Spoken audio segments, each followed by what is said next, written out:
Thank you for purchasing a JUKI Overlock sewing machine. We hope this DVD will be helpful for you to enjoy your sewing. To ensure your safety, turn off the power switch and unplug the power cord from its electrical outlet in these situations. While sewing, keep an eye on the needle and keep hands away from all the moving parts. First, you must set up your machine before use. Raise the retractable support rod on the back of the machine. Turn the support rod until it engages with the position stopper with an audible click. Place each of the spools on the thread stand.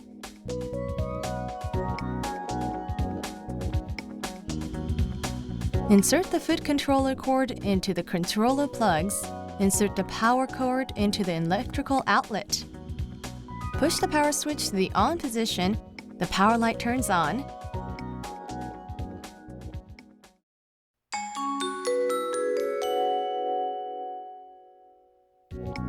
Always turn the power switch off before threading. To ensure beautiful stitches, the machine must be threaded according to the proper sequence. Sewing may not be possible if the machine is threaded incorrectly. To open the looper cover, press the knob to the right and tilt the cover towards you. Turn the hand wheel towards you until the needle lifts to the highest position. Raise the upper knife. Press the upper knife holder to the right and turn the knob on the right side all the way in the direction indicated by the arrow. Raise the presser foot. Here, the threading method will be instructed for 4-thread overlock stitching. Always turn the power switch off before threading. Push the over-edging width selection knob away from you until it is aligned with the end marking on the throat plate. Color-coded threading diagrams are provided on the machine to illustrate the threading sequence. Threading should be performed in the following order: upper looper thread, lower looper thread, right needle thread, and left needle thread. Tweezers, which are stored in the accessory box, can be used as threading aids. Begin by threading the machine with the upper looper thread.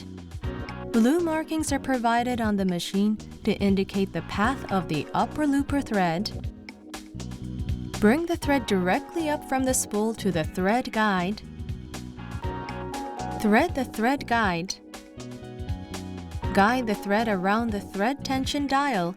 Then, to ray thread correctly at the tension discs, hold down the thread lightly with both hands.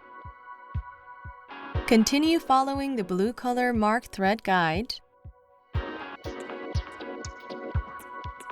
Turn the hand wheel to raise the upper looper and pass the thread through the eye of the upper looper. Pull out about 10 centimeters of the thread. Next, thread the machine with the lower looper thread. The lower looper thread follows the path marked in red. The lower looper thread is run just like the upper looper thread by following the red color thread guide.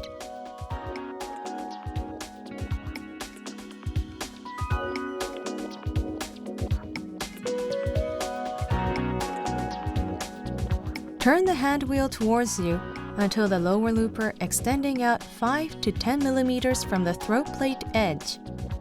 Pull the thread with tweezers to pass the lower looper hole. Draw the thread with your left hand tightly.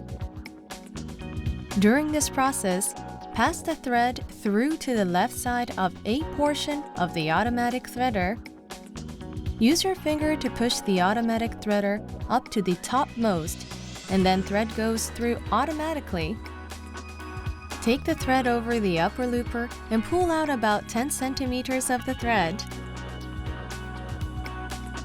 Thirdly, the machine is threaded with the right needle thread. The thread pass is marked in green.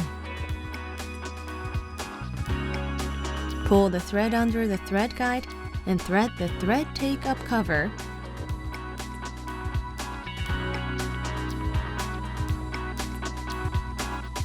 Turn the hand wheel towards you until the needle lifts to the highest position and then pass the thread through the needle eye.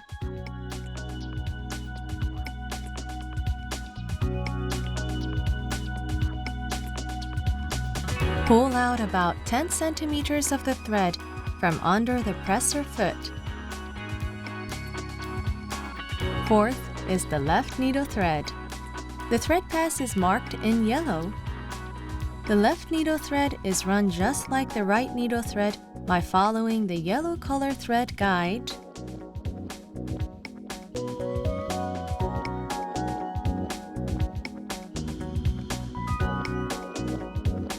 Turn the hand wheel towards you until the needle lifts to the highest position and then pass the thread through the needle eye. Pull out about 10 centimeters of the thread from under the presser foot. After threading is complete, lower the upper knife, close the looper cover, and attach the waste collector.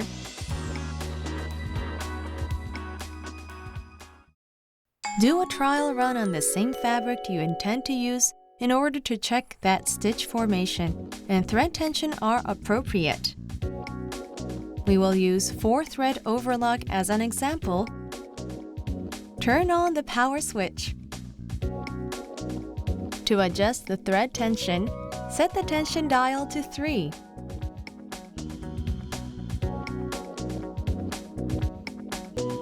Lower the presser foot and press down on the foot controller gently to make a thread chain. A thread chain is a stitch that can be formed with no fabric present. After ensuring that a thread chain can be made, place the fabric under the presser foot and begin sewing. Press the foot controller gently to sew slower and firmly to sew faster. At the end of the seam, continue sewing a 5 to 6 centimeters long thread chain off the edge of the fabric.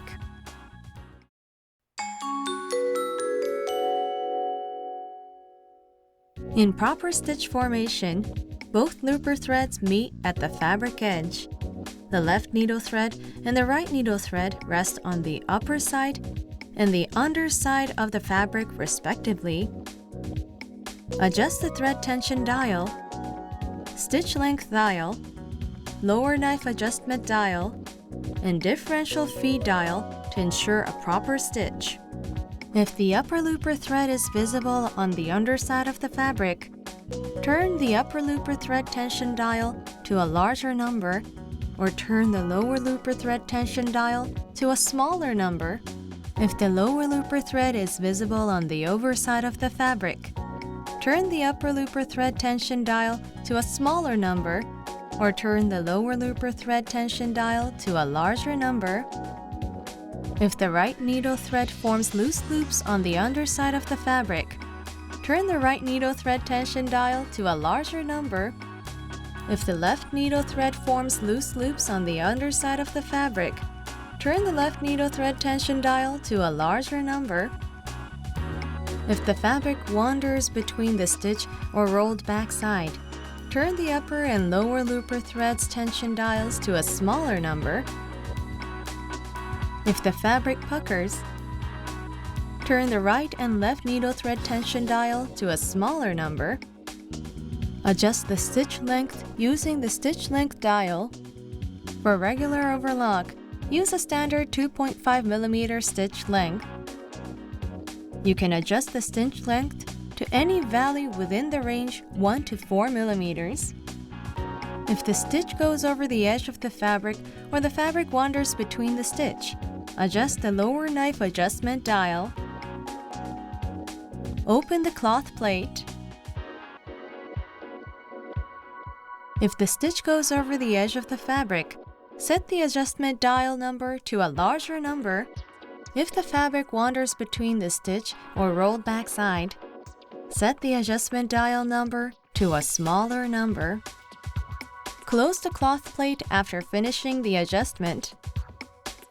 The differential feed dial produces perfect seaming on stretchy and crinkly fabrics. Turn the dial counterclockwise for knits and other stretchy fabrics. Turn the dial clockwise for georgette and other crinkly fabrics. To keep seams from coming apart, secure the beginning and end of each seam. Explain how to tie off the end of the stitch with the overlock sewing machine. Sew a 3 to 4 cm long thread chain. Stop the machine after sewing a few stitches. Lift the presser foot with the needle left in the fabric. Place the thread chains from the left between the fabric and the presser foot. Lower the presser foot and sew over the thread chain. Sew to the end of the seam and stop the needle. Raise the needle and presser foot.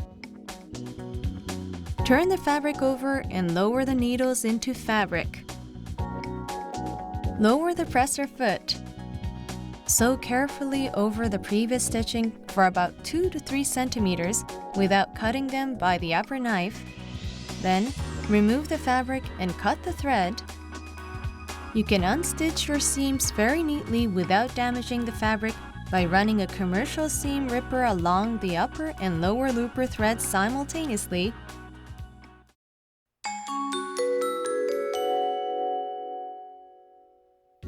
Turn the power switch off before replacing the needle. Lift the needle to the highest position and loosen the needle set screw using the hexagonal wrench included with your sewing machine.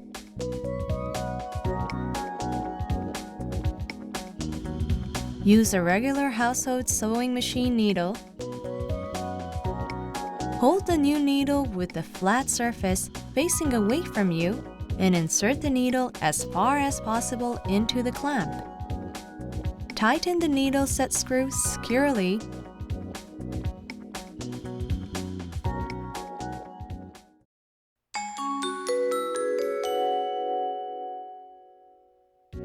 When replacing the threads, you may either rethread all or simply tighten the previous and new threads.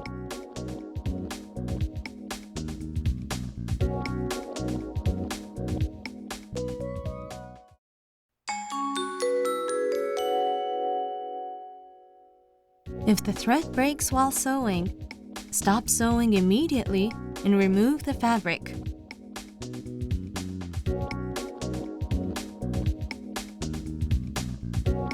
When the lower looper thread has broken, cut both needle threads at the needles and pull the thread from the needle eyes. First, rethread the looper, then the needles. When the upper looper thread has broken, the entire machine must be rethreaded. Even when you think you have threaded the machine properly, the threads can sometimes get caught on something or tangled, causing the machine to produce incorrect stitching. Always take special care for threading.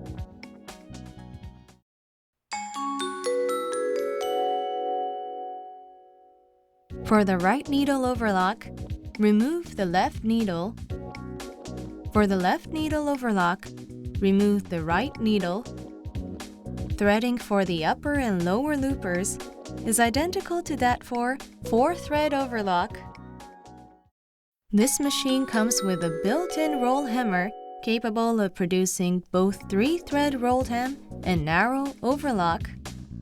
The fabric edge is automatically rolled and over-sewn, resulting in fine narrow edging for hems and cuffs, for example. Here, the process will be described for the 3-thread rolled hem. Pull the over-edging width selection knob towards you until it is aligned with the R marking. Set the lower knife adjustment knob to its smallest number.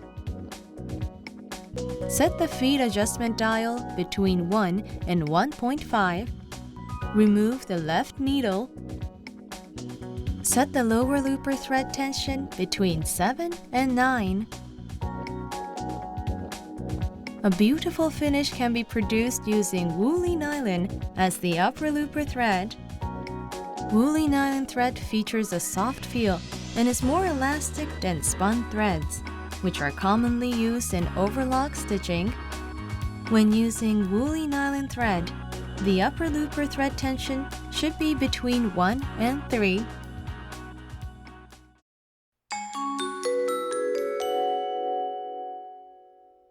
Turn the power switch off and unplug the power cord from its electrical outlet when cleaning or lubricating.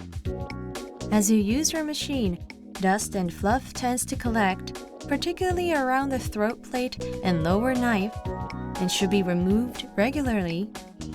On this occasion, apply 1 or 2 drops of oil to the 2 points as shown.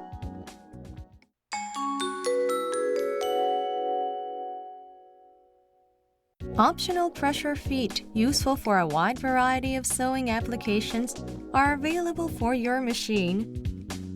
Blind stitch presser foot provides an even, durable finish to pant legs, sleeves, and the bottoms of shirts and skirts.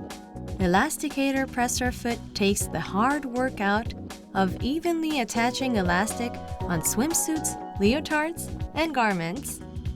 Beading presser foot perfectly embellishes dresses and blouses. Piping presser foot is suitable for accent on sweatshirts and the corner of bags. Gathering presser foot can create the evenly distributed gathers on skirts or the shoulder of the blouse. Taping presser foot is suitable for t-shirt sewing with spin tape. Turn the power switch off before replacing the presser foot. Turn the hand wheel until the needle lifts to the highest position. Raise the presser foot. Press the presser foot releasing button to remove the presser foot. To attach the presser foot, raise the presser foot lever as far as it will go. Align the pin on the presser foot and the groove on the presser foot holder, and then lower the presser foot holder with the presser foot lifting lever. We hope that this DVD has given you a better understanding of your new overlock sewing machine. If you have any further questions, please refer to your instruction manual. We hope you will enjoy your sewing.